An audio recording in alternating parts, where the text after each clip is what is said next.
Ya, pemirsa, seorang perempuan di Kabupaten Maros, Sulawesi Selatan terekam kamera pengawas saat mencuri 1 karung beras di sebuah toko kelontong. Pelaku beraksi dengan modus berpura-pura kenal dengan orang tua pemilik toko.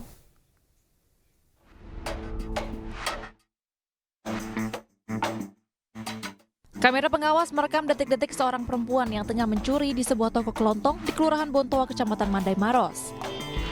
Dalam aksinya, perempuan tersebut mengendarai sepeda motor lalu masuk ke dalam toko kelontong.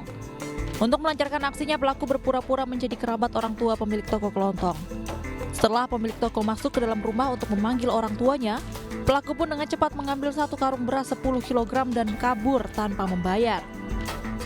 Menurut pemilik toko kelontong, pencurian beras ini sudah 2 kali terjadi dengan kendaraan yang sama. Pencurian beras itu terjadi di kios ini ya Pak? Iya, sudah 2 kali. Kejadiannya itu tahun kemarin sama tadi. Dengan pelaku yang sama, kendaraan yang sama juga. Ibu-ibu ya Pak? Ibu-ibu pakai masker. Pakai jilbab Nah, besar apa, ya Pak? Pak? Pakai melalui motor roda 2 itu Vario 150. Pemilik toko pun berencana melaporkan kejadian ini ke polisi. Pasalnya saat ini harga beras di pasaran cukup tinggi, yakni di harga Rp15.000 per kilogramnya. Dari Kabupaten Maros, Sulawesi Selatan, Wahyu Ruslan, iNews melaporkan. Pemirsa, akibat pasokan berkurang dan belum adanya panen raya menyebabkan harga beras berbagai jenis melambung tinggi hingga Rp17.000 per kilogram di pasar atas Kota Cimahi, Jawa Barat. Ya, mahalnya harga beras, pemirsa, membuat pedagang dan pembeli menjerit.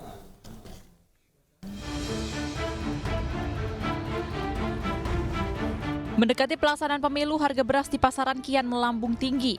Seperti yang terjadi di pasar atas Kota Cimahi, Jawa Barat, semua jenis beras baik medium maupun premium mengalami kenaikan. Harga beras medium dijual dengan harga Rp16.000 per kilogram.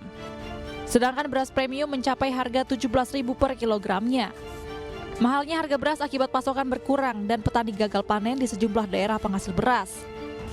Harga beras yang melambung tinggi dikeluhkan ibu rumah tangga, bahkan pembeli mengurangi pembelian beras.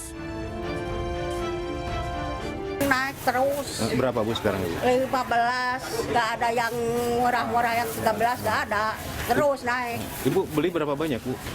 Sedikit, ibu mah cuma 2 kilo tiap hari udah bari belanja untuk yang Biasanya lainnya. waktu nggak mahal berapa? Itu dulu mah jualan saya karung kadang-kadang. Ya, semenjak setelah bulan muda kemarin merangkak naik. Pak, ini penyebabnya apa? Aduh, saya juga kurang tahu.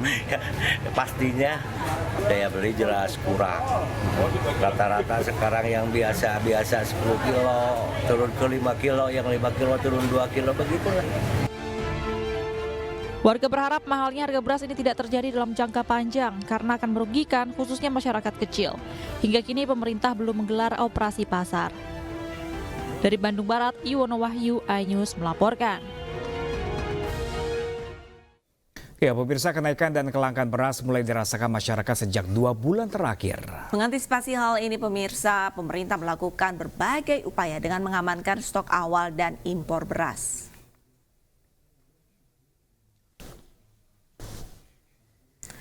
Terjadi kelangkaan dan kenaikan harga beras di ibu kota disebabkan karena belum memasuki masa panen raya. Berkurangnya aktivitas pedagang karena libur panjang dan masa pengisian ulang stok beras premium oleh retail turut menyebabkan kelangkaan dan kenaikan beras. Seperti di pasar induk beras Cipinang, harga berada di kisaran Rp750.000 per 50 kg atau Rp13.000 hingga Rp15.000 jika dijual per kilogram. Sementara beras premium menyentuh angka Rp18.500 per kilogram.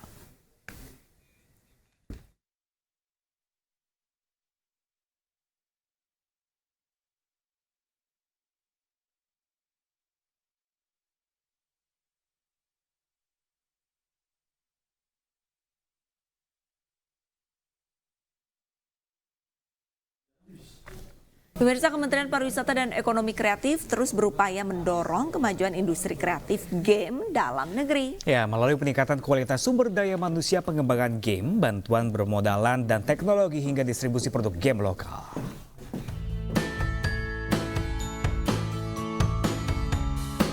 Dalam kunjungan kerjanya di Surabaya, Jawa Timur, Wamen Parekraf Angela Tanusudibio berkesempatan meninjau langsung proses pembuatan game lokal di rumah produksi game studio Mojiken. Angela yang juga Wakil Ketua Umum Partai Perindo Bidang Ekonomi Digital dan Kreatif ini berdiskusi dengan komunitas dan pengembang game terkait inovasi dan kreasi game yang semakin banyak diminati masyarakat. Kawan-kawan ini bisa menjadikan game itu sebagai satu-satunya pekerjaan gitu, dan sehingga bisa kita kembangkan bersama-sama ke depannya. Sumber daya manusia penting, akses pembiayaan, dan tadi Mas Eka sempat mention, menurut saya penting banget untuk kita bisa memberikan kesempatan kawan-kawan untuk gagal. Harapannya kalau buat kami sendiri itu pengennya kedepannya itu industri akan semakin bertumbuh ya, terutama industri game Indonesia. Banyak studio-studio yang lain yang bisa berkiprah dan mendapatkan award juga ya gamenya di luar negeri. Potensi industri game di Indonesia terus mengalami peningkatan setiap tahunnya. Kemenparekraf mencatat pada tahun 2022 potensi industri game mencapai 25 triliun rupiah dan diprediksi akan bertambah hingga 36 triliun rupiah di tahun ini. Dari Surabaya, Jawa Timur, Yuda Prawira, iNews melaporkan.